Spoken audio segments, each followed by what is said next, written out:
Face के ऊपर मौजूद फॉलिकुलाइटिस और बॉयल्स का ग़िज़ाई तरीके से इलाज किस तरह से किया जाए? कौन सी प्रिकॉशंस ली जाएँ? किस तरह से अपनी फिज़िकल एक्टिविटी और डेली लाइफ़ को मॉडिफ़ाई किया जाए कि ये बॉयल्स ख़त्म हो जाएँ? क्या बॉयल्स के लिए आपको डॉक्टर के पास जाने की ज़रूरत है भी या नहीं? या घर पे ही आप इसका इलाज कर सकते हैं? आप बिल्कुल घर पे ही इसकी केयर कर सकते हैं बॉयल्स की। बॉयल्स कोई बहुत बड़ी बीमारी नहीं है और बहुत कॉमन है, अक्सर लोगों को होती है। लेकिन ऐसा बॉयल जिसकी वजह से जिस्म में अकड़ाव हो, जिसकी वजह से जिस्म में दर्दें हों, जिल्द में अकड़ाव हो, जिल्द में बहुत ज़्यादा रेडनेस हो, सोज़िश हो, जिसकी वजह से बुखार आ रहा हो, जिसमें जो है वो पीप निकल रही हो, फ्रैंक पीप निकल रही हो और लॉन्ग ज़्यादा देर के लिए जो ठहरा हो, आप इलाज भी कर रहे हैं, पानी का भी अच्छा इस्तेमाल कर रहे हैं, ग्लूकोज़ का इस्तेमाल भी नहीं कर रहे, बाकी सारी प्रिकॉशंस भी ले रहे हैं, जो मैं इस वीडियो में आगे चल के बताऊँगा और उसके बावजूद वो ठीक नहीं हो रहा, तो फिर आपको अपने डॉक्टर से रुजू करने की ज़रूरत है या आपको बहुत फ्रीक्वेंटली ऐसे मसाइल हो रहे हैं तो फिर आपको अपने डॉक्टर से रुजू करने की ज़रूरत है। अदरवाइज़ बॉयल जो हैं वो घर के ऊपर ही ठीक हो जाते हैं और इनके ऊपर तरह-तरह की अजीबो-गरीब किस्म की ऑइंटमेंट्स जो जो अक्सर मेडिकल स्टोर्स पे भी मिलती हैं या जो सोशल मीडिया के ऊपर भी बहुत ज़्यादा मिस इन्फॉर्मेशन का एक स्टॉर्म आया हुआ है, उसको अवॉइड करें। सिंपल तरीके से इसको इलाज करें और सबसे ज़रूरी चीज़ है आपकी modification of lifestyle, modification of your diet. पानी का इसमें कलीदी रोल है। अगर आपके जिस्म में पानी पूरा होगा, खून की अमाउंट पूरी होगी, खून की सर्कुलेशन अच्छी होगी, जिल्द को अच्छी सर्कुलेशन खून की मिलेगी, तो ये बॉयल्स बनना आपके ख़त्म हो जाएँगे। इसलिए पानी को ज़्यादा मिकदार में पिएँ और स्पेशली डिटॉक्स वाटर का इस्तेमाल करें और इसमें से भी सबसे ज़्यादा जो बेहतरीन पानी है, वो है लाइम और चिया सीड्स वाला पानी, जो कि राइट साइड से दूसरे नंबर पे नज़र आ रहा है। ये डिटॉक्स वाटर है, इसका इस्तेमाल करें, ये सबसे ज़्यादा आपको फ़ायदा देगा। फिर खानों का ग्लाइसेमिक इंडेक्स एक चीज़ होती है कि कौन-सा खाना जिस्म में जाके कितना ग्लूकोज़ रिलीज़ करता है। आप उन खानों का इस्तेमाल करें, उन खानों को इनमें से चुनें जिनका ग्लाइसेमिक इंडेक्स सबसे कम है। जितना कम ग्लाइसेमिक इंडेक्स होगा, उतना आपका वेट कंट्रोल अच्छा होगा, उतना ग्लूकोज़ बैक्टीरिया को जो कि बॉयल के अंदर मौजूद हैं, उनको अपनी अफ़ज़ाइश नस्ल के लिए कम ग्लूकोज़ मिलेगा, उतना उतना आपकी बॉडी में इम्यूनिटी बेहतर होगी, आपके अपने जिस्म के हार्मोन सिक्रीट होंगे, जो कि ग्लूकोज़ को बनाएँगे आपके जिस्म के अंदर और बैक्टीरिया उनको इस्तेमाल नहीं कर सकेंगे और आपका जिस्म फ़ाइट और फ़्लाइट के लिए भी तैयार हो जाएगा। लिटिल बिट स्टार्वेशन जो है इस मामले में हेल्प करती है। अगर आप बहुत ज़्यादा जो है वो पेट भर के खाना खाते रहेंगे, तो उससे भी आपको नुकसान होगा, उससे भी आपको एक्ने भी ज़्यादा होगी, बॉयल्स भी ज़्यादा होंगे। अगर आप मिल्क शेक ज़्यादा पी रहे हैं, उससे भी नुकसान होगा। आप जूसी ड्रिंक्स ले रहे हैं, उससे भी नुकसान होगा। अगर आप व्हाइट ब्रेड खा रहे हैं, उससे भी कैंडीज़ से बेकरी आइटम्स खा रहे हैं, उससे भी आपको नुकसान होगा। और दूसरी तरफ आपको क्या खाना चाहिए? आपको बीन्स का इस्तेमाल करना चाहिए, नट्स का इस्तेमाल करना चाहिए, होल फ्रूट एंड वेजिटेबल्स का इस्तेमाल करना चाहिए और अनस्वीटेंड योगर्ट और चीज़ का इस्तेमाल करना चाहिए। लेकिन यहाँ पे योगर्ट और चीज़ और नट्स में मैं बताता चलूँ कि जिनमें ज़्यादा ऑयल होगा, वो भी आपको नुकसान करेंगे, एक्ने ज़्यादा करेंगे। इसलिए हर एक चीज़ का एतदाल के साथ इस्तेमाल बड़ा ज़रूरी है। फिर प्रोटीन डाइट आपने लेनी है। प्रोटीन डाइट में भी स्पेशली फ़िश बहुत फ़ायदा करेगी और पोल्ट्री यानी चिकन बहुत फ़ायदा करेगा। इसमें जो लाल गोश्त होगा, अगर वो बूढ़े जानवर का होगा और उसके अंदर बहुत ज़्यादा फैट होगा, तो वो नुकसान करेगा। चीज़ का इस्तेमाल नुकसान करेगा। अगर दूध के अंदर खुदा ना ख़ास्ता आपने चीनी डाल ली, तो वो आपको बहुत ज़्यादा नुकसान करेगा। लेग्यूम्स, दालें ये नुकसान नहीं करेंगी। ड्राई फ्रूट्स का अगर आपने बहुत एक्सेसिव इस्तेमाल कर लिया, जिसके अंदर बहुत ज़्यादा फैट चले गए, तो फिर नुकसान होगा। चीज़ का अगर ज़्यादा इस्तेमाल कर लिया, क्योंकि उसके अंदर मक्खन भी है और साथ प्रोटीन्स भी हैं, तो फिर भी आपको नुकसान होगा। इस वजह से आपने प्रोटीन डाइट लेनी है, लेकिन तरीके से लेनी है। इस सारी स्लाइड को शो करने का मकसद ये है कि जो चीज़ें लेनी है वो भी पता चल जाए और जो चीज़ें लिमिटेड अमाउंट में लेनी है और जिन चीज़ों के लेने के नुकसानात हैं, वो सारी आपको जो है वो याद हो जाएँ, सारी समझ में आ जाएँ।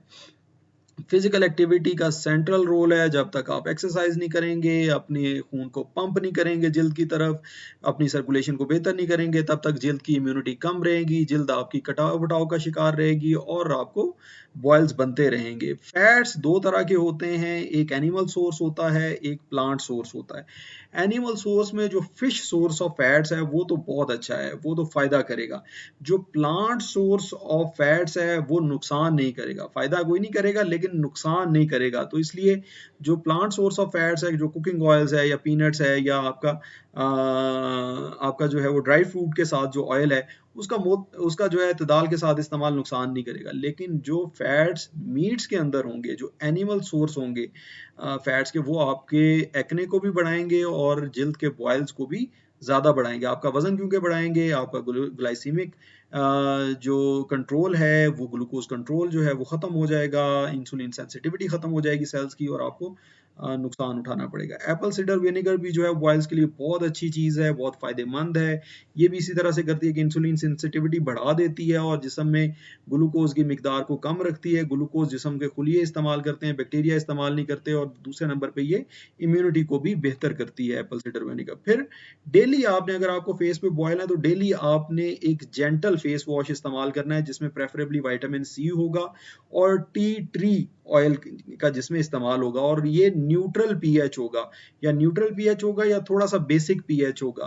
न्यूट्रल पीएच होती है 7 से थोड़ा सा बेसिक की तरफ, थोड़ा सा नीचे की तरफ होगा 5.5 5.9 अगर पीएच होगा तो ये ऑयल को ज्यादा अच्छा जल्द से क्लियर कर देगा। और ये जेंटली इस्तेमाल करना है और दिन में 1 से 2 मरतबा इस्तेमाल करना है। Excessive use of these chemicals can also lead to skin breakages and further boils. फिर जब एक दफ़ा बॉयल हो जाए तो उसके ऊपर सर्जिकल स्पिरिट या एब्सोल्यूट अल्कोहल का इस्तेमाल करें, क्योंकि बॉयल से निकलने वाली जो पस होती है उसके अंदर बैक्टीरिया होते हैं। वो बैक्टीरिया एडजेसेंट जिल्द के ऊपर मौजूद मसामों के अंदर घुस जाते हैं और फिर वहाँ पे भी नया बॉयल बना देते हैं। तो इस वजह से जब एक जगह बॉयल हो जाए तो फिर उसके ऊपर स्पिरिट का इस्तेमाल लाजमन करें, ताकि जरासीम जो है वो तल्फ होते रहें और मजीद ना फैले एक जगह से दूसरी जगह। पायोडीन का इस्तेमाल भी इसी तरह किया जा सकता है, ये भी उसी लिहाज से फ़ायदेमंद है। फिर लोग जो तरह-तरह के सफ़ूफ पीस-पीस के, कोई कहते हैं टर्मेरिक का लगा दें, कोई कहते हैं नीम का लगा दें, कोई कहते हैं फलां चीज़ इसमें पीस के लगा दें जिल्द के ऊपर, उसका फ़ायदा नहीं है। बेलाडोना प्लास्टर है, ये बड़ी ज़बरदस्त चीज़ है।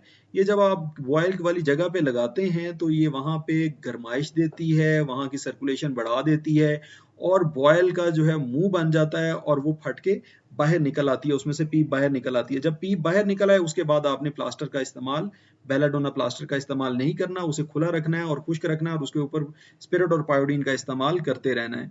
और ये एक सवाल है जी कि क्या बॉयल्स को फाड़ना चाहिए? खुद से बॉयल्स को नहीं फाड़ना चाहिए, बॉयल्स का मुँह बनने देना चाहिए, और जब कभी बॉयल फट जाए या आप उसको थोड़ा-सा प्रेस करें और फ़ौरन बाहर आ जाए पीप, तो उससे फ़ायदा ही होता है, नुकसान नहीं होता, क्योंकि पीप किसी भी जगह पे कलेक्टेड हो तो उसको निकालना ही होता है।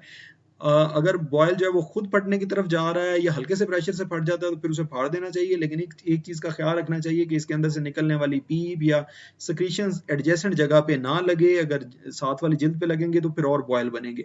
और अपने हाथों को भी उसके बाद अल्कोहल से या स्पिरिट से साफ करना है, और इस जगह को भी, ज़ख्म को भी बार-बार पायोडीन से या स्पिरिट से साफ करना है बार-बार। तो इस तरह की अजीबो-गरीब जो है वो चीज़ें पूरे नेट पे अवेलेबल हैं, जो कि दुनिया अपनी सिर्फ व्यूअरशिप बढ़ाने के लिए इस तरह की चीज़ें बयान कर रही हैं। तरह-तरह के मसाले लगाए जा रहे हैं, कहते हैं जी कैस्टर ऑयल लगा लें फेस के ऊपर, नीम को पीस के लगा लें, गार्लिक को पीस के लगा लें, टर्मेरिक का पेस्ट बना के लगाएँ, अनियन को पीस के लगाएँ। इस तरह की चीज़ों का कोई ख़ास फ़ायदा नहीं है, कोई एविडेंस बेस नहीं है। जो एविडेंस बेस्ड चीज़ें थी मैंने वो बता दी आपको पीछे तक, और वहाँ तक अगर आपको बॉयल्स और आपके जो पिंपल्स हैं या जो आपके एक्ने के दाने हैं वो ठीक नहीं हो रहे, तो यहाँ पे आपको अपने डॉक्टर से रुजू करने की ज़रूरत है। ये थी बस मेरी आज की गुज़ारिशात, मुझे उम्मीद है आपको फ़ायदा होगा। अस्सलाम वालेकुम।